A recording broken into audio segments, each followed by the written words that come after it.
Today we're going to make some miniature scenery. I started by 3D printing a model and cutting a base out of a piece of medium density fiberboard. First we'll prime our parts with black spray paint. Spray paint sticks to the plastic surface very well and will provide a great base color.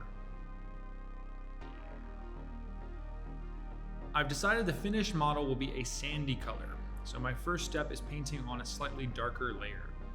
I mixed brown and sand-colored paint and thinned it with water. Thinning paint is critical in achieving a smooth finish on models, hiding brush strokes, and letting me work faster as thin paint dries quickly. Thin paint also leaves dark details visible, adding depth to our model.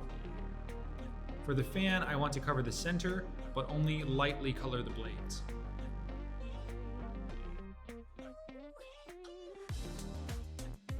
Next, I'll dry brush pale sand paint over the model.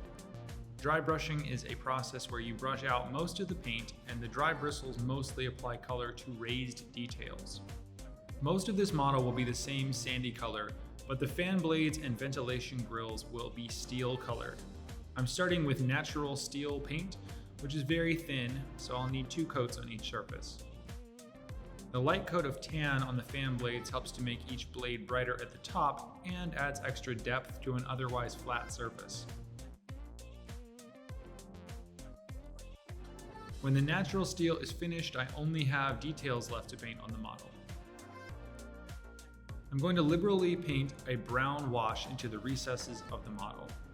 This will add depth to corners and recessed edges around details, as well as giving it a grimy, weathered look.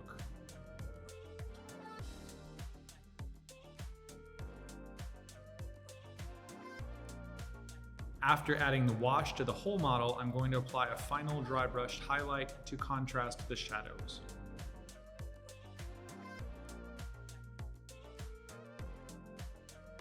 Only 2 colors to go now, and first I'm going to add some rust to my steel parts. I'll apply some orange red to the fan blades and ventilation grills, and a second coat for brightness. Finally, I'm going to add a bright silver highlight to the steel edges and ventilation holes, especially at the edges of the rust. I'm imagining that the fan blades have a protective coating, but the leading edge scrapes sand in the air, stripping the edges down to raw steel and allowing it to rust when they stop spinning. I did 2 final steps off camera. The first was to darken the inner rim where the fan goes, since we can assume it gets pretty dirty when in use. The second step was to paint the entire model with a thinned matte varnish, which protects the paint but also removed any glossy finish from the wash and the steel paint. At this point, the model itself is complete, but I want to give it a base and some terrain. I'll glue the model to the base with super glue. Next, I'm going to brush on a special ground covering material, which will add a sandy, rocky texture to the base. The model shop I used was all out of dark gray ground covering, but this light gray material has about the same texture.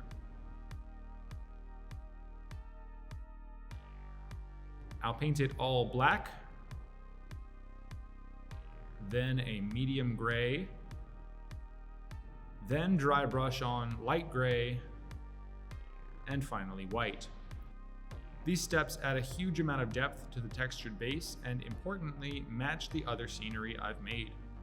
Finally, I'll apply some static grass to the model for color, to break up the base, and to add extra realism.